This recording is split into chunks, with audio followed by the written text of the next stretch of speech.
నమస్కారం. నా పేరు అతుల్ శ్రీవాస్తవ. నేను సర్టిఫైడ్ సాఫ్ట్వేర్ స్కిల్ ట్రైనర్. లైఫ్లో సక్సెస్ఫుల్ కావాలంటే కంపల్సరీగా కొన్ని నైపుణ్యాలు ఉండాలి.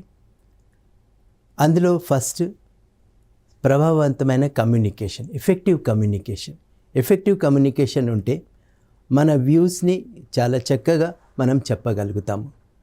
రెండోది నాయకత్వం, అంటే లీడర్షిప్ క్వాలిటీస్ ఉండాలి.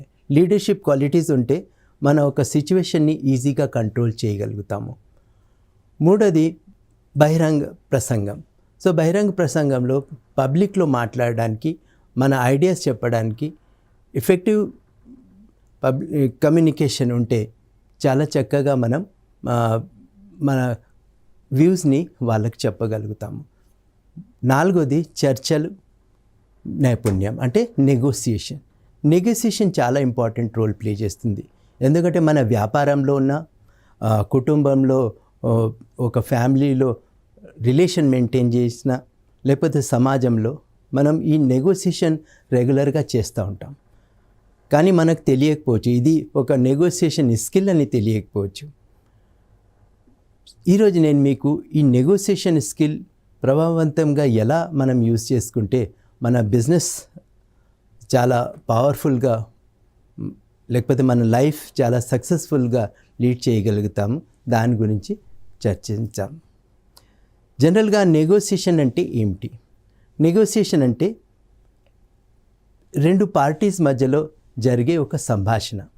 ఈ సంభాషణలో ఒక రిలేషన్ మెయింటైన్, లేకపోతే ఒక ఫైనాన్షియల్ ట్రాన్సాక్షన్ కావచ్చు. ఆలోచించండి, మీరు ఏదైనా కారు కొన్నారు, లేకపోతే ఏదైనా ఇల్లు కొనడానికి వెళ్ళినప్పుడు మీరు బాయర్గా అండ్ సెల్లర్గా మీ మధ్యలో ఏం సంభాషణ జరిగింది? ఆ సంభాషణలో ఒక రేట్, అతను చెప్పిన రేట్, మీరు చెప్పిన రేట్కి ఎలా మీరు బ్యాలెన్స్ చేశారు, ఎలా? ఇవన్నీ కూడా నెగోసియేషన్ స్కిల్ కింద వస్తుంది. నెగోసియేషన్ స్కిల్ డిఫైన్ చేయాలంటే ప్రయోజనకరమైన ఫలితాల్ని చేరుకోవడానికి రెండు లేదా అంతకంటే ఎక్కువ పార్టీల మధ్య ఒక సంభాషణ. అయితే ఈ సంభాషణకి రిజల్ట్స్ వస్తాయి. రిజల్ట్స్ గెలుపు అంటే విన్ విన్ రిజల్ట్స్లో రెండు పార్టీస్ హ్యాపీగా ఉంటే అది విన్ విన్ రిజల్ట్స్ అంటారు. ఒక్కొక్కసారి ఏమవుతుందంటే రెండు పార్టీ మధ్యలో జరిగే సంభాషణలో ఒక పార్టీ గెలుస్తుంది, ఇంకొక పార్టీ కొంచెం లాస్లోకి ఉంటుంది, మోసపోతుంది. అది గెలుపు ఓటమి. అలాగే ఒక్కొక్కసారి మనం ప్రిపేర్డ్గా లేకపోతే చర్చ జరిగినప్పుడు, సంభాషణ జరిగినప్పుడు మోసపోతాం. అది మనం ఓటమి.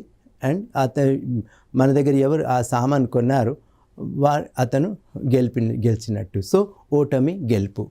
అదేవిధంగా ఓటమి అంటే ఒక్కొక్కసారి ఏమవుతుందంటే ఏదైనా సామాన్ చాలా ఎక్కువ కాస్ట్లీగా ఉంటుంది,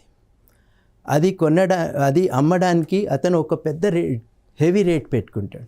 బాయర్ ఏమంటాడంటే అతను కూడా లేదు, నేను దీనికి అంత ఎక్కువ అమౌంట్ ఇవ్వలేను అని ఆలోచిస్తుంటారు. వాళ్ళ మధ్యలో జరిగిన సంభాషణ ఎలా ఉంటుందంటే ఇద్దరికి ఆ సంభాషణ ద్వారా కూడా ఈ డీల్ పాజిటివ్గా రిజల్ట్ రాదు. ఆ టైంలో ఇద్దరు ఓటమికి పాలవుతారు. అంటే ఇతను అమ్మకపోవచ్చు, అతను కొనకపోవచ్చు. ఇద్దరు పార్టీ మధ్యలో ఆ సంభాషణ ఫెయిల్ అయిపోతుంది. ఈ సంభాషణ ఏది జరుగుతుంది, దాన్ని మనం నెగోసియేషన్ అని అంటాము. జనరల్గా ఈ సంభాషణలు మనం మన మాటను ధైర్యంగా, మర్యాదగా చెప్పాలి. తర్వాత ఇందులో స్పష్టంగా, సంక్షిప్తంగా మన మాట చెప్పటమే కాదు, మన అవసరాలు, వాళ్ళ అవసరాలు కూడా అర్థం చేసుకోవడం కూడా ఉంటుంది. ఇద్దరికి నష్టం కాకుండా మధ్యలో ఒక మంచి నిర్ణయాన్ని రావడంని మనం నెగోసియేషన్ అని చెప్పవచ్చు. అయితే ఈ చెప్పడంలో కొన్ని శైలిలు వాడతారు. ఆ శైలి ఏంటంటే పోటీతత్వంలో ఒక కాంపిటీషన్లో మనం ఏదైనా కొనడానికి వెళ్తాము. సో పోటీతత్వంలో స్పెషాలిటీ ఏంటంటే ఏదో ఒక విధంగా నేను ఈ పర్టికులర్ థింగ్ని కొనుక్కోవాలి, దానికోసం ఏదైనా చేసినా ప్రాబ్లం లేదు. ఎంత ఎక్కువ రేట్కైనా ఏ పవర్ యూజ్ చేసినా, సీక్రెట్ పవర్ చూసినా, ప్రెషర్ యూజ్ చేసినా, స్ట్రెస్ యూజ్ చేసినా కొనడానికి ప్రయత్నం చేస్తారు. దాన్ని మనం పోటీతత్వం అంటాము. రెండోది సహకరించడం, అంటే రెండు పార్టీల మధ్యలో కొంచెం అండర్స్టాండింగ్ ఉంటుంది. కొంచెం వాళ్ళు కన్సెషన్ ఇస్తారు, కొంచెం వీళ్ళు కన్సెషన్ ఇస్తారు, ఇద్దరు కన్సెషన్ ఇస్తుంటే దాన్ని సహకరించడం అంటాం. అదేవిధంగా రాజీ పడడం అంటే ఇద్దరికి కావాల్సిన నెసెసిటీస్ తోటి కొంచెం అడాప్ట్ చేసుకోవడం. నాలుగోది తప్పించుకోవడం. చాలాసార్లు మీరు చూసే ఉంటారు, మేము ఫోన్ చేసి కొంచెం మీరు టైం ఇవ్వండి అంటే, ఒకవేళ డీలింగ్లో ఏదైనా సామాన్ కొనాలి, ఫర్ ఎగ్జాంపుల్ రా మెటీరియల్ కొనాలి, నేను కాల్ చేస్తున్నాను ఇంకొక పార్టీకి, ఆ పార్టీ ఎప్పుడు కూడా నాకు టైం ఇవ్వట్లేదంటే దాని అర్థం ఏంటి? వాళ్ళు నన్ను ఆ డీలింగ్ నుంచి తప్పించుకోవడానికి ప్రయత్నం చేస్తున్నారు. ఆ కారణం ఏదైనా కావచ్చు. సో తప్పించుకోవడం కూడా కొంతమంది చేస్తూ ఉంటారు.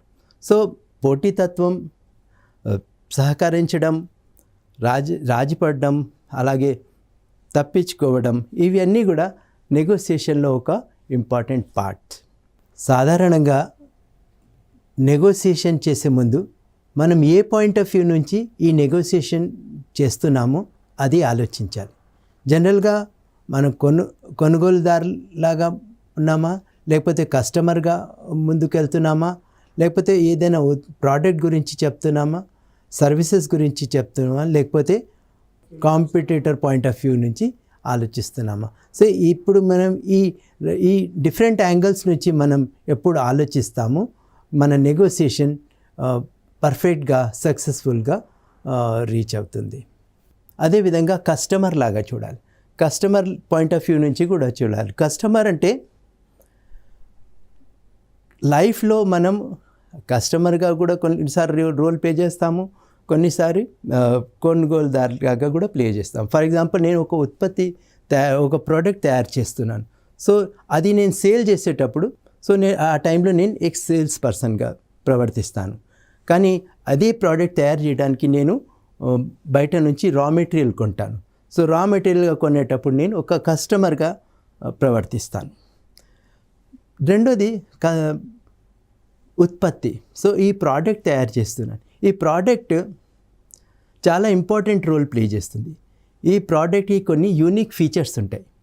ఇది ప్రోడక్ట్ కావచ్చు, సర్వీసెస్ కావచ్చు. ప్రోడక్ట్ అంటే ఏ ఉత్పత్తి తయారు చేయడం, సర్వీసెస్ అంటే ఫర్ ఎగ్జాంపుల్ మీ సేవ మీరు స్టార్ట్ చేశారు, సో మీ సేవలో మీ సర్వీసెస్ ఇస్తున్నారు. So services. నాలుగోది పోటీతత్వం. ఈ ప్రోడక్ట్ నేను ఏదో తయారు చేస్తున్నాను, ఇదే ప్రోడక్ట్ 4-5 వేరే వాళ్ళు కూడా తయారు చేస్తున్నారు. ఏ సేవ నేను ఇస్తున్నాను, ఇదే సేవ, మీ సేవ ఇంకా 4 కూడా ఇస్తున్నారు. సో ఈ సేవలు ఇచ్చేటప్పుడు కస్టమర్ పాయింట్ ఆఫ్ వ్యూ నుంచి ఆలోచిస్తే, కొనుగోలుదారు నుంచి ఆలోచిస్తే, ఉత్పత్తిదారు నుంచి ఆలోచిస్తే, సేవల గురించి ఆలోచిస్తే, పోటీతత్వం గురించి ఆలోచిస్తే నెగోసియేషన్ స్కిల్స్ చాలా ఇంపార్టెంట్ రోల్ ప్లే చేస్తుంది. ఇప్పుడు నెగోసియేషన్ ఎందుకు జరగాలంటే, ఒకవేళ మన సరఫరాదారుల దగ్గర నుంచి మనం కొనుగోలు చేసుకోవాలి. అదేవిధంగా న్యాయమైన భాగస్వామ్యం కోసం, సహకారాల కోసం కూడా మనం మాట్లాడుకోవాలి. మన ఆలోచనలు తర్వాత మన ప్రోడక్ట్ గురించి మనం చెప్పి మంచి ధర లేకపోతే మంచి ఫండింగ్ తెచ్చుకోవాలంటే కంపల్సరీగా మనం ఈ నెగోసియేషన్ చేయాలి. అంటే నెగోసియేషన్ ఎందుకు చేయాలంటే మంచి ధరలు పొందడానికి చేయాలి, కొనుగోలు ఖర్చు తగ్గించడానికి చేయొచ్చు, గ్రూప్లో సమన్వయం ఉండాలని చేయొచ్చు. అదేవిధంగా అధికారుల దగ్గర మంచి సహాయం, మంచి సర్వీసెస్ స్కీమ్స్ గురించి లేకపోతే ఏదైనా వేరే సహాయం గురించి తెచ్చుకోవాలంటే ఈ నెగోసియేషన్ చేయాలి. మన వ్యాపారంలో ఇంప్రూవ్మెంట్ కావాలి, ప్రాఫిట్ కావాలి, బెనిఫిట్ కావాలంటే కూడా ఈ నెగోసియేషన్ చేయాలి. సో ఈ మంచి ధర కోసము, కొనుగోలు ఖర్చు తగ్గించుకోవడానికి, గ్రూప్లో మంచి సమన్వయం కోసము, అధికారులతో మంచిగా మాట్లాడడం కోసం, అదేవిధంగా మన వ్యాపారాన్ని పెంచడానికి ప్రయత్నం చేసేటప్పుడు ఈ నెగోసియేషన్ స్కిల్స్ మనకు చాలా యూస్ఫుల్గా ఉంటుంది. సో విజయవంతమైన నెగోసియేషన్కి కొన్ని లక్షణాలు ఉంటాయి. ఈ లక్షణాలు ఏంటంటే, ఇద్దరికీ సంతోషంగా ఒప్పందం కుదిరితే అది విజయవంతమైన నెగోసియేషన్ లక్షణాలు. అంటే ఇక్కడ ఏ పార్టీ కూడా మోసపోయానని ఆలోచించకూడదు. రెండోది, ఒకరిని ఒకరు అర్థం చేసుకోవడం. అంటే మన అవసరాలు, వాళ్ళ అవసరాలు, ఈ రెండు తెలుసుకొని మాట్లాడడం. మర్యాదగా ధైర్యంగా మాట్లాడడం. మర్యాదగా ధైర్యంగా సంక్షిప్తంగా మాట్లాడడం చాలా ఇంపార్టెంట్. ఎందుకంటే మన ఇక్కడ ప్రాఫిటే కాదు, బెనిఫిట్తో పాటు మన రిలేషన్ కూడా మెయింటైన్ చేయాలి. తర్వాత వేరే వాళ్ళ మాట కూడా పూర్తిగా వినాలి. ఎందుకంటే వినడం కూడా ఒక గౌరవం. కోపం లేకుండా ఓర్పుగా ఉండడం. నెక్స్ట్, విజయవంతమైన నెగోసియేషన్ ఇంకా లక్షణాలు ఏమిటంటే, న్యాయమైన ధర లేదా ప్రయోజనం పొందడం. అంటే జనరల్గా అమ్మకాల్లో మంచి ధర, కొనుగోలులో తక్కువ ఖర్చు. తర్వాత స్పష్టమైన ఒప్పందం జరగడానికి ఈ నెగోసియేషన్ చాలా యూస్ఫుల్గా ఉంటుంది. సో ఇవి పాటిస్తే ఎటువంటి చర్చ సులభంగా, సంతోషంగా, సక్సెస్ఫుల్గా పూర్తవుతుంది. నెగోసియేషన్ ఒక పరిధి. ఏ ఏరియాలో మనం నెగోసియేషన్ చేస్తూ ఉంటాము, ఎక్కడ ఉపయోగిస్తూ ఉంటాము. జనరల్గా నెగోసియేషన్ మనము ఎక్కువగా ఉత్పత్తి అమ్మేటప్పుడు యూజ్ చేస్తామంటాం. అంటే మన పప్పులు, పికిల్స్, హ్యాండీక్రాఫ్ట్స్, కుట్టు వస్తువులు ఇవి అమ్మేటప్పుడు మంచి ధర రావడానికి మనం నెగోసియేషన్ చేస్తూ ఉంటాము. అదేవిధంగా వస్తువుని కొనుగోలు చేయడానికి, అంటే రా మెటీరియల్ కొనడానికి కూడా నెగోసియేషన్ చేస్తాము. బ్యాంక్లో, ఫైనాన్స్లో లోన్ లేకపోతే ఈఎంఐ, దాని రేటు, దాని టైం ఫ్రేమ్ కోసం కూడా మన నెగోసియేషన్ చేస్తాం. మార్కెట్లో కస్టమర్తో మాట్లాడేటప్పుడు కూడా నెగోసియేషన్ జరుగుతూ ఉంటుంది. ఎస్హెచ్జి గ్రూప్లో ఏదైనా చిన్న చిన్న విభేదాలు వస్తే దాన్ని సర్దుబాటు చేయడానికి ప్రయత్నం ఏది చేస్తామో దాన్ని కూడా మనం నెగోసియేషన్ కింద చేర్చుకోవచ్చు. అదేవిధంగా ప్రభుత్వ అధికారులతో మాట్లాడి మంచి సర్వీసెస్, శిక్షణ, ప్రయోజనాలు తెచ్చుకోవడానికి ప్రయత్నం చేస్తే అది కూడా నెగోసియేషన్లో ఒక భాగమే. నెగోసియేషన్ స్కిల్స్ ఎలా కొలవచ్చు? జనరల్గా మన నైపుణ్యం పెరుగుతుందా లేదా ఎలా తెలుసుకోవచ్చు? ఒకవేళ మన అమ్మకాల్లో పాత దానికంటే ఎక్కువ ధర వస్తే మనము రావడం అంటే నెగోసియేషన్ స్కిల్స్ పెరుగుతున్నట్టే అన్నమాట. కొనుగోలులో తక్కువ ఖర్చు అవ్వడము, అలాగే గ్రూప్ లోపల క్లాష్లు తగ్గడము, ఆదాయం పెరగడము, కస్టమర్లతో మళ్ళీ రావడం, పనులు వేగంగా, గొడవ లేకుండా జరగడం, నిర్ణయాలు త్వరగా అవ్వడం. సో అధికారులతో ధైర్యంగా మాట్లాడడం, ఇవన్నీ మనకు కనిపిస్తే మన నెగోసియేషన్ స్కిల్ మెరుగుపడుతున్నాయి అన్నమాట. ఏ నెగోసియేషన్కి వెళ్ళినా ముందుగా నవ్వుతో అభివాదం చేయండి. ఒకవేళ మీరు నవ్వుతో అభివాదం చేస్తే అది రెండు పార్టీస్ మధ్యలో ఒక మంచి ర్యాపర్ట్ బిల్డ్ చేస్తుంది. స్పష్టంగా, నెమ్మదిగా మాట్లాడండి. మూడోది, ముందు వాళ్ళ మాట పూర్తిగా వినండి. వాళ్ళు ఏమి ఇస్తున్నారు, ఏ ఆఫర్ ఇస్తున్నారు, కౌంటర్ ఆఫర్స్ ఏమున్నాయి, అది మీరు పూర్తిగా వినండి. ఎందుకంటే వినటం కూడా ఒక గౌరవం. దాని తర్వాత ఏదైనా మొదటి ధరకే ఒప్పుకోకండి. మీరు ఎప్పుడు మొదటి ధరకే ఒప్పుకుంటారో మీ లాస్లో పడే అవకాశం ఉంటుంది. కాబట్టి మొదటి ధరకే ఎప్పుడు ఒప్పుకోకూడదు. మీ ఉత్పత్తి విలువని వివరించండి, డీటెయిల్గా వివరించండి. ఎప్పుడు కూడా కోపం రాకుండా చూసుకోండి. ఇంకా ఒప్పందం జరిగితే చిన్న నోటు తీసుకోండి. ఇక్కడ ఫర్ ఎగ్జాంపుల్ మీరు బ్యాంక్లో ఏదైనా ఒప్పందం జరిగింది, ఆ టైంలో మీరు చిన్న నోటు ఎంత ఈఎంఐ ఏ రోజు కట్టాలి, ఎన్ని సంవత్సరం కట్టాలి, అవన్నీ కూడా క్లియర్గా వచ్చిన నోట్ పెట్టుకుంటే మీరు సులభంగా ఈజీగా దాన్ని ఇంప్లిమెంట్ చేయవచ్చు. సో చర్చలో దశలు ఉంటాయి, అంటే నైపుణ్యాల్లో దశ. సో 4 దశలు చాలా ఇంపార్టెంట్. తయారీ అంటే ఏదైనా చర్చకు వెళ్ళే ముందు, బిజినెస్లో ఏదైనా చర్చకి వెళ్ళే ముందు మీరు కొన్ని విషయాలు తెలుసుకోవాలి. అది ఏంటంటే మీ రిక్వైర్మెంట్స్ ఏమున్నాయి, ఆబ్జెక్టివ్ ఏముంది, మీ కస్టమర్ మీ దగ్గర ఏం ఎక్స్పెక్ట్ చేస్తున్నారు, ఇది తయారీ చేసుకోవాలి. మీ లిమిటేషన్స్ ఏమున్నాయి ఇవన్నీ తెలుసుకొని ఎక్కడైనా రాసుకోవాలి. ఈ తయారీ ఉంటేనే మీరు సక్సెస్ఫుల్గా నెగోసియేషన్ చేసుకోగలుగుతారు. ఇక్కడ తయారీ ఒకవేళ లేకపోతే మీకు మోసపోయే అవకాశం ఎక్కువ ఉంటుంది. సెకండ్ థింగ్, తయారీ తర్వాత చర్చకి 2 పార్టీస్ ముందుకు వస్తాయి. ఆ టైంలో ఫార్మల్ మీటింగ్ ఉంటుంది. ఆ ఫార్మల్ మీటింగ్లో మీ రిక్వైర్మెంట్స్ ఏంటి, వాళ్ళు ఏం ఆఫర్స్ ఇస్తున్నారు, ఈ 2 గురించి చర్చ జరుగుతుంది. కానీ మీ ఎక్స్పీరియన్స్ ద్వారా మీకు తెలిసింది ఏ ఇన్ఫర్మేషన్ మీరు వాళ్ళకి ఇవ్వాలి, ఏ ఇన్ఫర్మేషన్ మీరు వాళ్ళకి ఇవ్వకూడదు. దాని తర్వాత బేరసారాలు జరుగుతాయి, అంటే బార్గెనింగ్ స్టార్ట్ అవుతుంది. సో ఒకవేళ బార్గెనింగ్ స్టార్ట్ అయితే జనరల్గా 2 టైప్స్ ఆఫ్ బార్గెనర్స్ ఉంటారు. ఒకటి హార్డ్ బార్గెనర్స్, అంటే వాళ్ళు ఏ రేట్కి సెట్ చేసుకుంటారో ఆ రేట్ తగ్గించారు.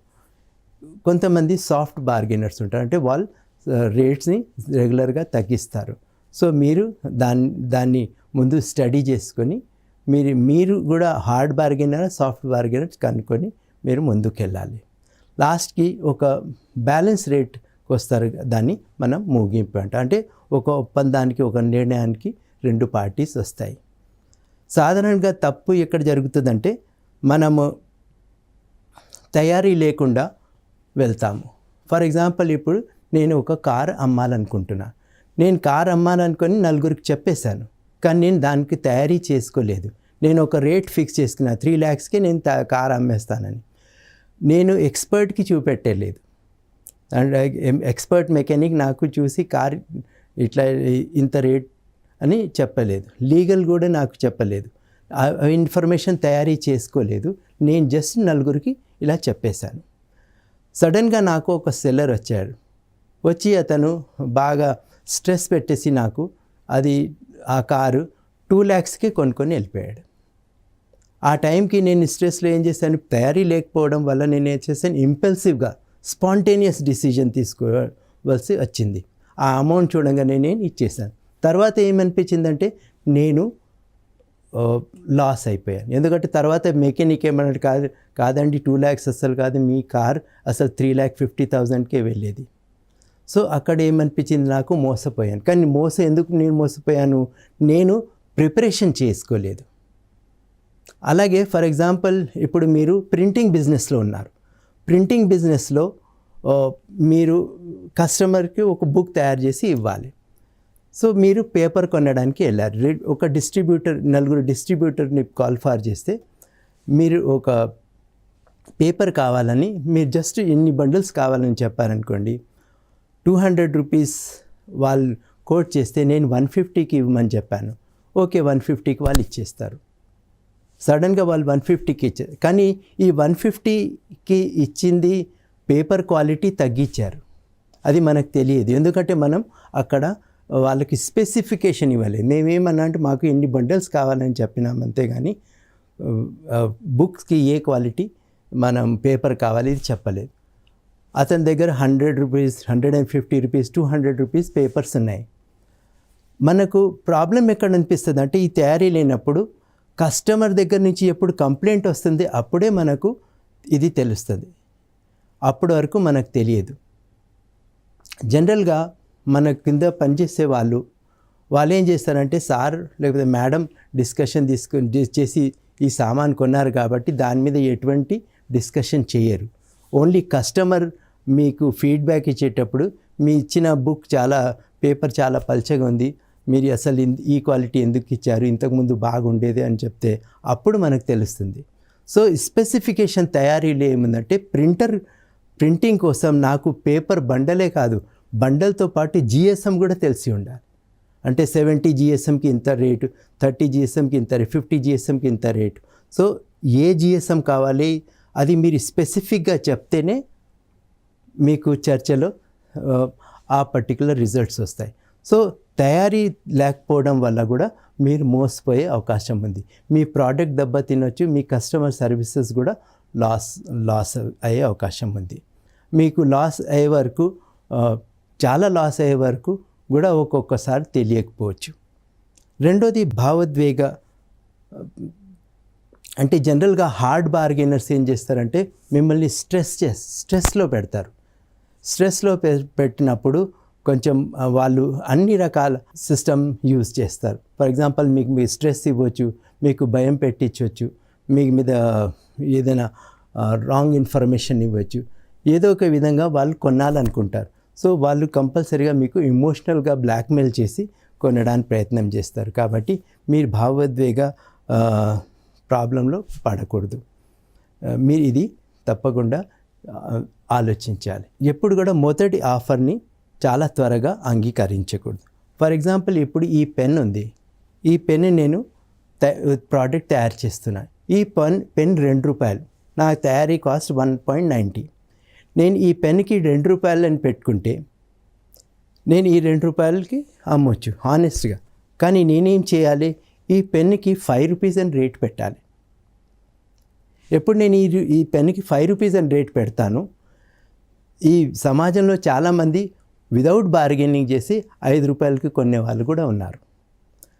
కొంతమంది బార్గెనర్స్ ఏం చేస్తారంటే వచ్చి బార్గెన్ చేసి నాకు ఈ 5 కాదండి ₹3కే కావాలి అంటే ₹3 కూడా ఇవ్వచ్చు.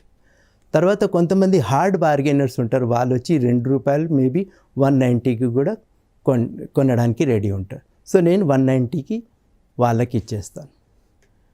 ఒకవేళ నేను ఆనెస్ట్గా నేను ₹190 నా తయారీ నేను ₹2కి అమ్ముతానంటే ఈ ₹5 ఇచ్చే కేపబుల్ ఉన్న పర్సన్ కూడా దీన్ని ₹2కే కొంటాడు.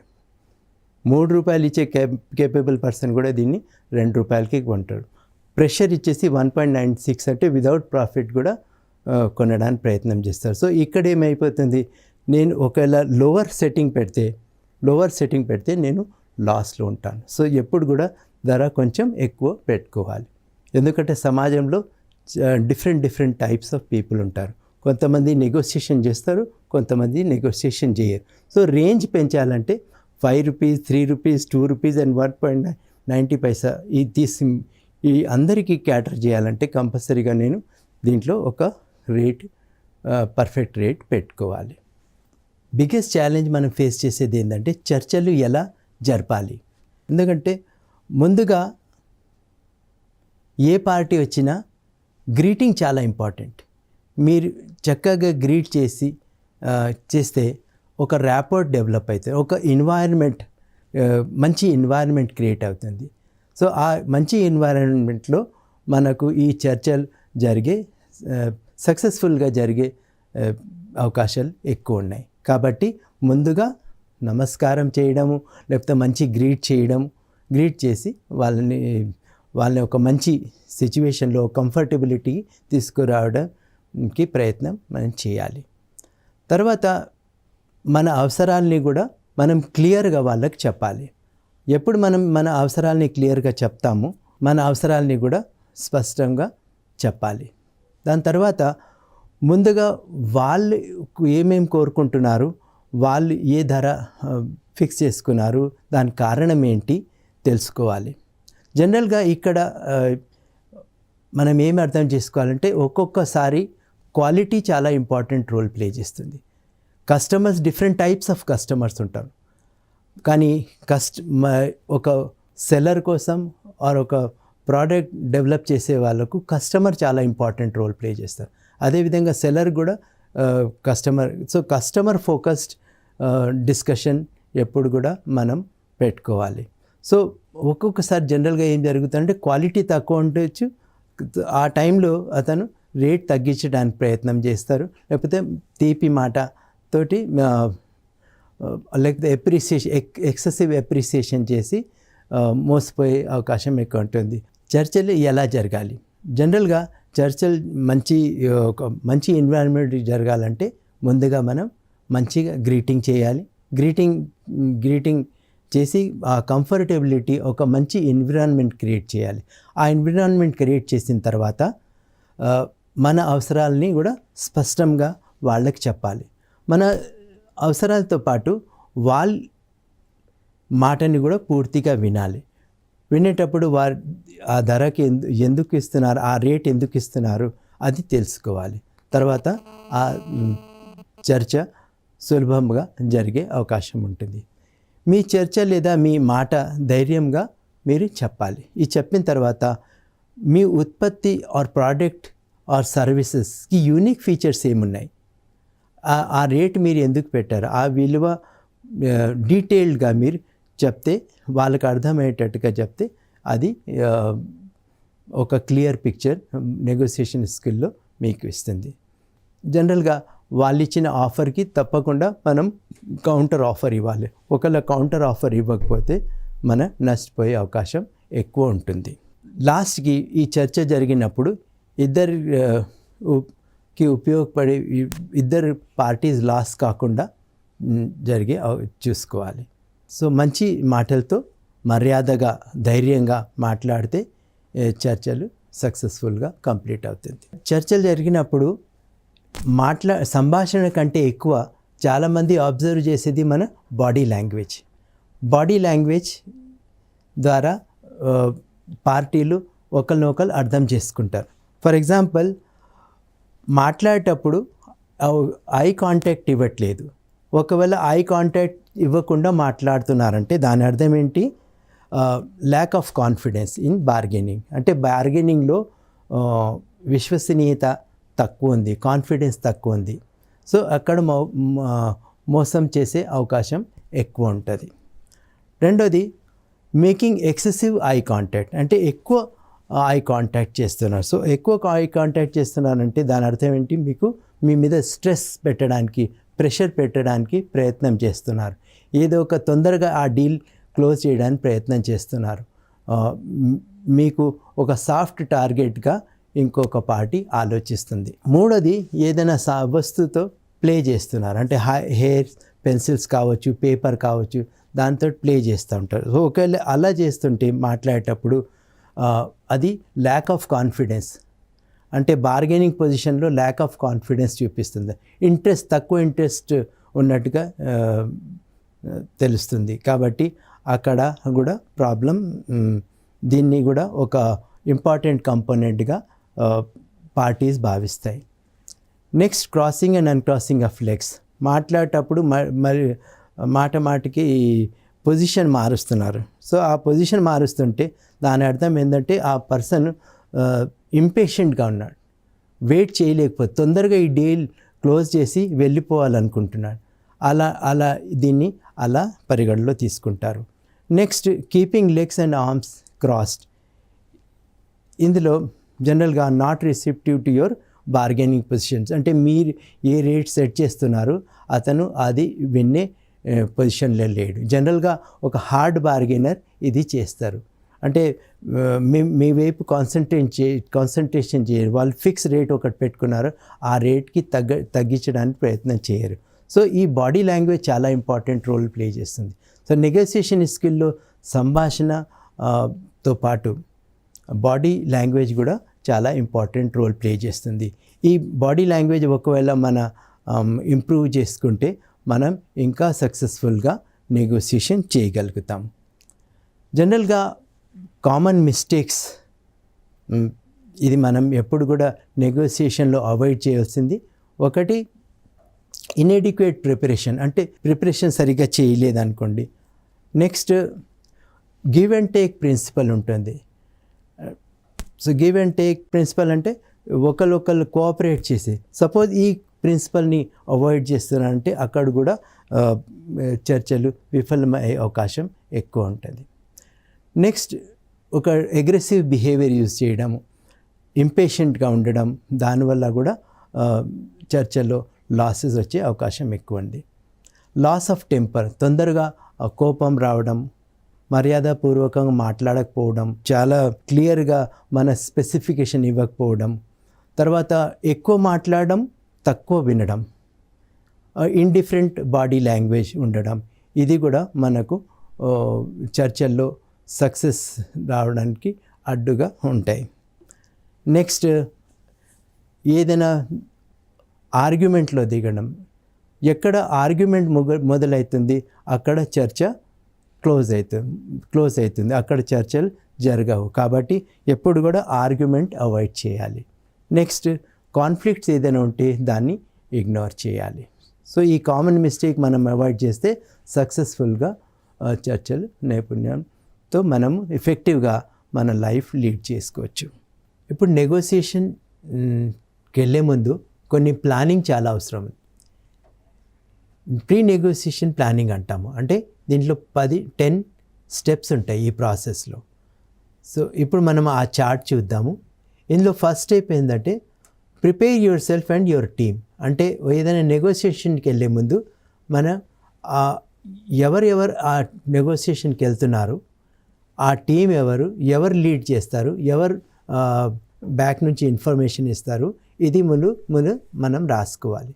ఇది రాసుకున్న తర్వాత నెక్స్ట్ స్టెప్ ఏంటంటే ఏ పార్టీ మనకు నెగోసియేషన్ కోసం వస్తుంది వాళ్ళ గురించి కూడా కొంచెం ఇన్ఫర్మేషన్ తీసుకోవాలి. అంటే ఫర్ ఎగ్జాంపుల్ ఇద్దరు డిస్ట్రిబ్యూటర్స్ వస్తున్నారనుకోండి, ఆ డిస్ట్రిబ్యూటర్స్ మార్కెట్లో వాళ్ళ వాల్యూ ఎలా ఉంది, వాళ్ళు ఎలా పాస్ట్లో ఏ విధంగా ఏదైనా వస్తువుని ట్రాన్సాక్ట్ చేశారు, వాళ్ళ స్టేటస్ ఏంటి, సక్సెస్ఫుల్లా బ్లాక్ లిస్టెడా, అవన్నీ కూడా మనం తెలుసుకోవాలి.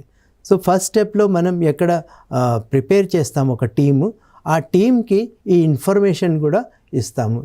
ఏ డిస్ట్రిబ్యూటర్తో మనం మాట్లాడాలనుకున్నా ఆ పార్టీ గురించి కూడా వివరిస్తాము.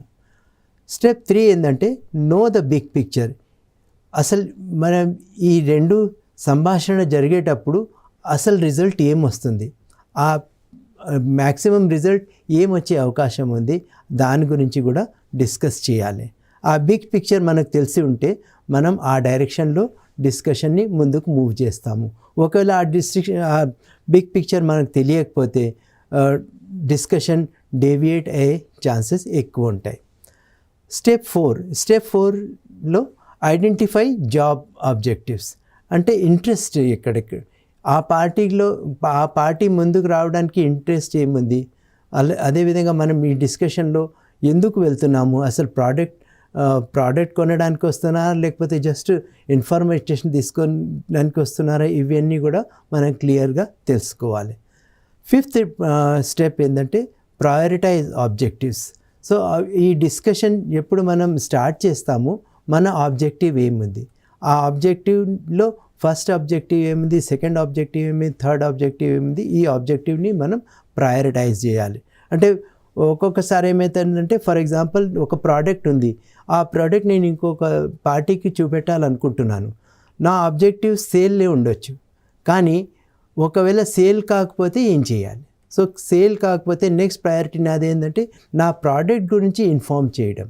నా ప్రోడక్ట్ ఇది స్పెషల్గా ఎందుకు ఉంది, ఈ ప్రోడక్ట్ ఎందుకు కొనాలి, వేరే వాళ్ళ ప్రోడక్ట్ ఎందుకు కొనకూడదు, మార్కెట్లో ఇలా ప్రోడక్ట్ ఎవరి దగ్గర ఉంది, దాని రేట్ ఎంత, అవన్నీ కూడా మనకు తెలిసి ఉంటే దాని ప్రకారం మనం ఆబ్జెక్టివ్ సెట్ చేస్తాం. అంటే ఒకవేళ ఆ పార్టీ కొనలేకపోయినా ఈ ఇన్ఫర్మేషన్ ఇవ్వడం ఒక ఆబ్జెక్టివ్ ఉండవచ్చు.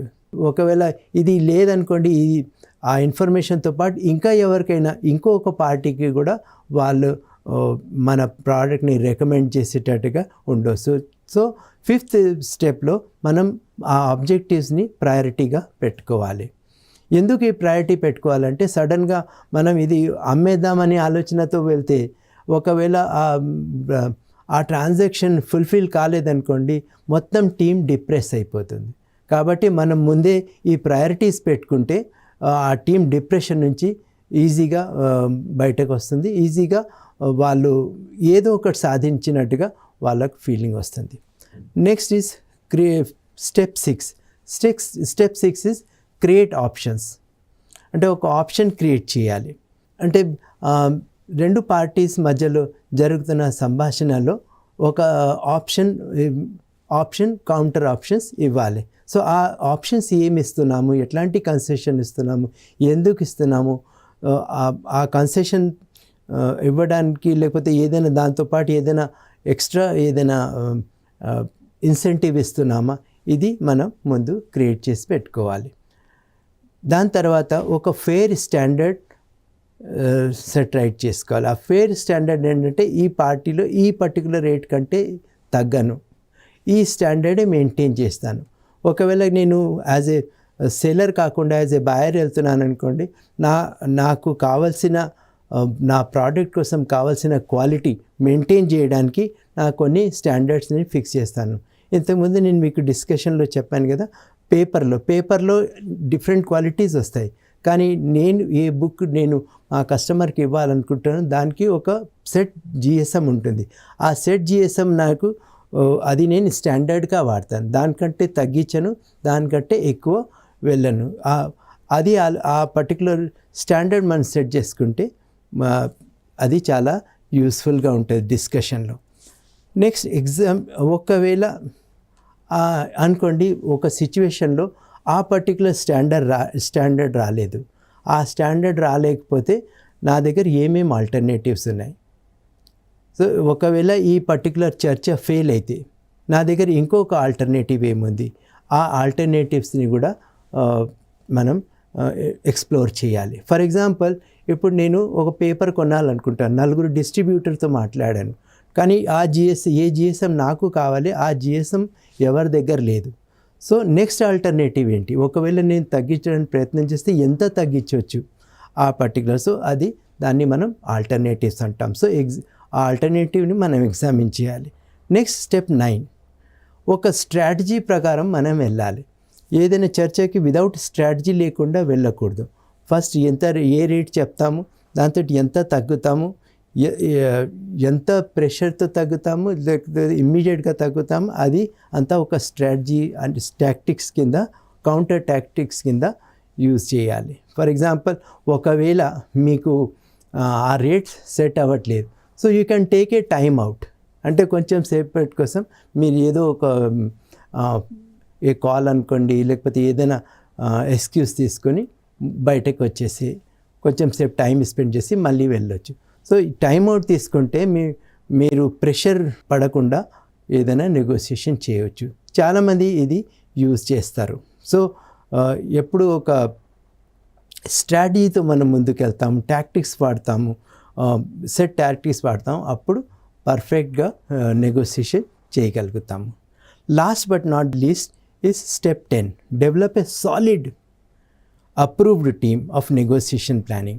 నెగోసియేషన్ కోసం ఇవాళ రేపు నెగోసియేషన్ అందరు చేయకపోవచ్చు, but we have to find out మనలో బెస్ట్ ఎవరు బెస్ట్ ఉన్నారు వాళ్ళని సెలెక్ట్ చేయాలి.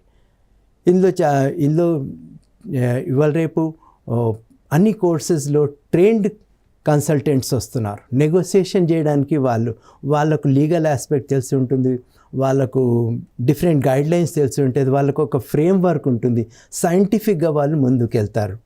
సో మనం అలాంటి వాళ్ళు ఎవరైనా ఉంటే వాళ్ళని మన టీంలో ఇంక్లూడ్ చేయాలి. ఒక సాలిడ్ సక్సెస్ఫుల్ టీం మనం డెవలప్ చేయాలి. ఈ టీంలో అన్ని రకాల మనుషులు ఉండాలి. నెగటివ్గా ఆప్టిమిస్టిక్గా మాట్లాడే వాళ్ళు, నెగటివ్గా మాట్లాడే వాళ్ళు ఉండాలి.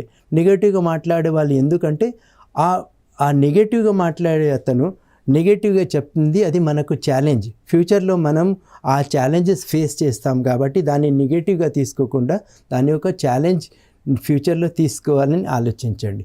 అదేవిధంగా ఆప్టిమిస్టిక్ ఉన్న అతను మనకు కొన్ని రిజల్ట్స్ చెప్తారు, కానీ అది ప్రాక్టికల్గా సాధ్యం కాకపోవచ్చు, బట్ అది ఒక ఎక్స్ప్లోర్ చేయడానికి ఒక న్యూ ఏరియా చూపిస్తుంది. సో ఆప్టిమిస్టిక్ పర్సన్ ఉండాలి, లాజికల్గా ఆలోచించే వాళ్ళు ఉండాలి, లీగల్ ఎక్స్పర్ట్స్ ఉండాలి, గైడ్లైన్స్ చక్కగా చదివిన వాళ్ళు ఉండాలి. ఎందుకంటే ఒకసారి కొన్న తర్వాత ఒకసారి ఫైనల్ డిసిజన్ ఒప్పందం కుదిరిన తర్వాత మార్చడానికి ఉండదు. కాబట్టి మన దగ్గర ఒక మంచి సాలిడ్ అప్రూవ్డ్ టీం ఉంటే, ఎక్స్పీరియన్స్డ్ పర్సన్ ఉంటే మన నెగోసియేషన్ చాలా సక్సెస్ఫుల్గా జరుగుతుంది.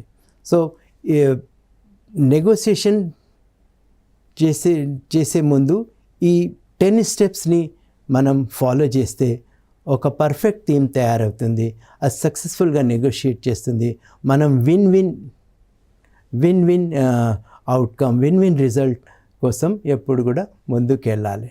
నెగోసియేషన్ అనేది పెద్ద విషయం కాదు, మనం ప్రతిరోజు చేస్తున్న పని. కొంచెం అభ్యాసం చేస్తే మీరు ఇంకా ధైర్యంగా, ఇంకా మంచి నిర్ణయాలు తీసుకోగలరు.